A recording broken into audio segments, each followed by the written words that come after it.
Hello students, welcome to today's lecture.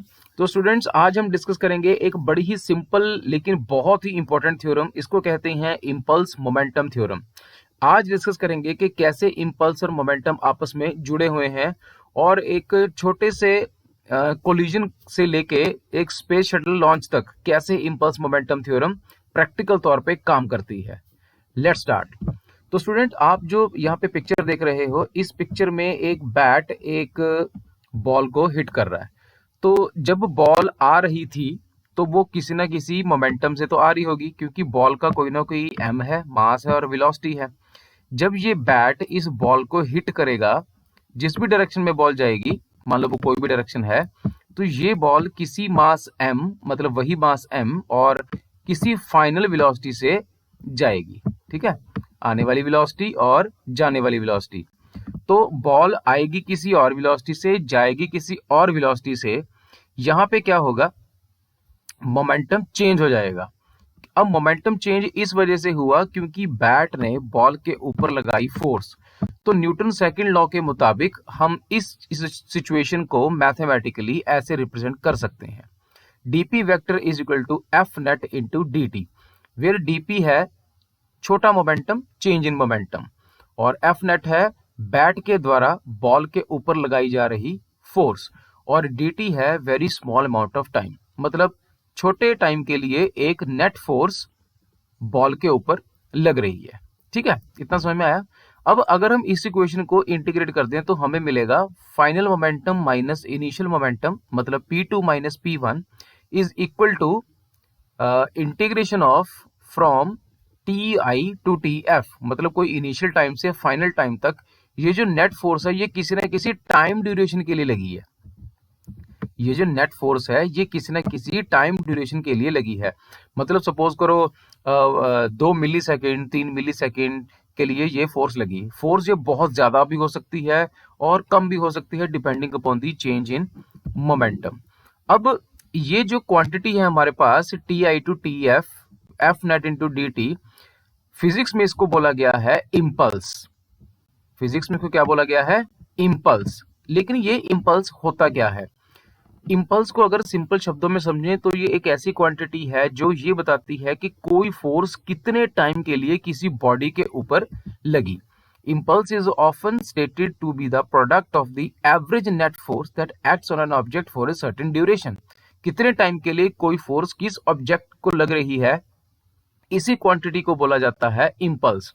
ध्यान में रखने वाली बात यह है कि इम्पल्स एक वेक्टर क्वांटिटी है और इसकी डायरेक्शन वही होती है जिस डायरेक्शन में किसी बॉडी का मोमेंटम चेंज होता है। ठीक है, और इसके ऐसे यूनिट हैं न्यूटन इनटू सेकंड्स। अब क्योंकि ये जो F net dot D T वाली टर्म है ये इम्पल्स के बराबर है और इम्पल्स चेंज इन मोमेंटम के बराबर है, इट मीन्स हम लिख सकते हैं कि P2 minus P1 is equal to I, जिसे कहते हैं इम्पल्स मोमेंटम थ्योरम। इसका मतलब जब भी किसी बॉडी के ऊपर किसी टाइम ड्यूरेशन के लिए नेट फोर्स लगेगी तो वो उसका मोमेंटम चेंज कर देगी, और वो जो सारा चेंज इन मोमेंटम होगा वो इम्पल्स के बराबर होगा। अब एक बिग पिक्चर देखते हैं। बिग पिक्चर ये है कि कभी कभार इतनी सारी फोर्स या जो ये बहुत ही लार्ज अमाउंट ऑफ फोर्स है, इसको मेजर करना बहुत मुश्किल हो जाता है, क्योंकि हम देख तो सकते नहीं है कि कितनी फोर्स लगी है। कम टाइम के लिए बहुत ज्यादा फोर्स भी लग सकती है और ज्यादा टाइम के लिए कम फोर्स भी लग सकती है, लेकिन रिजल्ट तो सेम ही आएगा। अब क्योंकि हम वेरिएबल फोर्स को मेजर नहीं कर सकते या मेजर करना काफी मुश्किल होता है, तो साइंटिस्टों ने इसका एक लूप होल निकाला। उस लूप होल में उन्होंने क्या किया, वो कहते हैं कि चेंज इन मोमेंटम को मेजर कर लो, वही आपको इम्पल्स भी देगा। मतलब आप किसी बॉडी के ऊपर जो चेंज इन मोमेंटम है आप उसको नोट कर लो, एक्चुअली वो उस बॉडी के ऊपर लगा हुआ क्या होगा, इम्पल्स ही होगा। जैसे कि इसी सिचुएशन में देखते हैं, अगर आप ये पता करना चाहते हो कि इस बैट ने बॉल के ऊपर कितना इम्पल्स लगाया था, तो आप सिर्फ बॉल का चेंज इन मोमेंटम नोट कर लो। जैसे ही आपको चेंज इन मोमेंटम पता चलेगा, आपको पता चल जाएगा कि कितना इम्पैक्ट इस बॉल ने सहा था, मतलब कितना इम्पल्स बैट ने बॉल को दिया था। Hence this is known as impulse momentum theorem.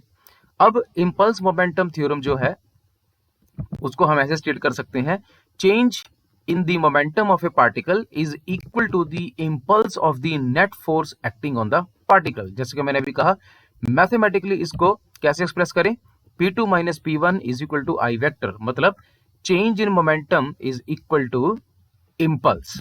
अब जैसे कि आप इस पिक्चर में देख सकते हैं कि दो कार्स आपस में टकरा रही हैं। टकराने से होता क्या है, बहुत मोमेंटम तो ट्रांसफर होता ही है, ये एक बहुत ही वायलेंट कोलिजन है, और इसमें क्या होता है, अंदर बैठा जो पैसेंजर है उसको चोट लगने का बहुत ज्यादा खतरा है। अब अगर सपोज करो ये वाला एयर बैग यहां नहीं होता, ये वाला एयर बैग यहां नहीं होता, तो इतने ज्यादा इम्पल्स से इसका सिर, ये जो डमी है इसका सिर सीधा स्टीयरिंग व्हील पे टकराएगा और इतनी जोर से इसको चोट लगेगी कि इसको कोई बहुत बड़ी ब्रेन इंजरी भी हो सकती है। इसी इंजरी से इसको बचाने के लिए एयर बैग्स प्रोवाइड होते हैं। अब एयर बैग क्या पर्पस सॉल्व करते हैं, चलिए समझते हैं।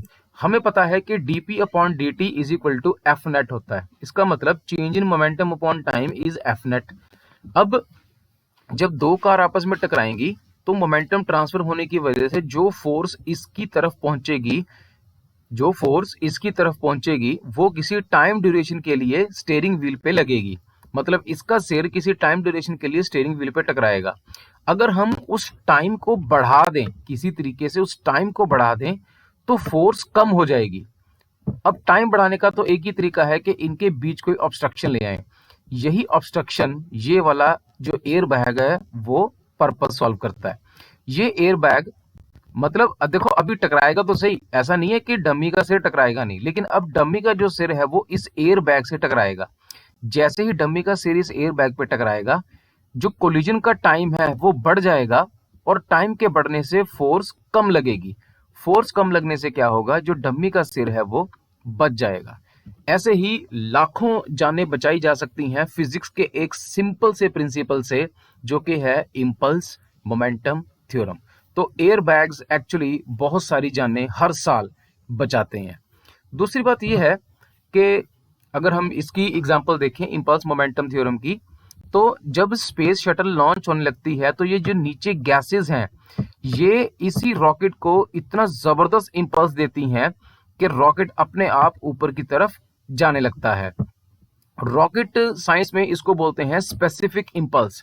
स्पेसिफिक इंपल्स से, जैसे अगर हमको ये पता करना है कि कितने इंपल्स से रॉकेट उड़ेगा, तो हम सिंपली देखो, अब फोर्स तो कैलकुलेट कर नहीं सकते, तो हम क्या कर सकते हैं, चेंज इन मोमेंटम देख सकते हैं, उससे हमको इस स्पेसिफिक इंपल्स की जानकारी हो जाएगी।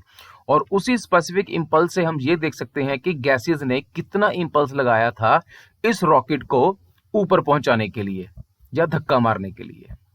ठीक है फ्रेंड्स, तो आई होप कि ये इम्पल्स मोमेंटम थ्योरम आपको समझ में आई होगी, इसका practical as well as theoretical aspect.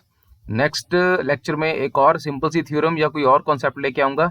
तब तक के लिए स्टे सेफ, गुड बाय, और लाइक और शेयर जरूर करना। Thank you.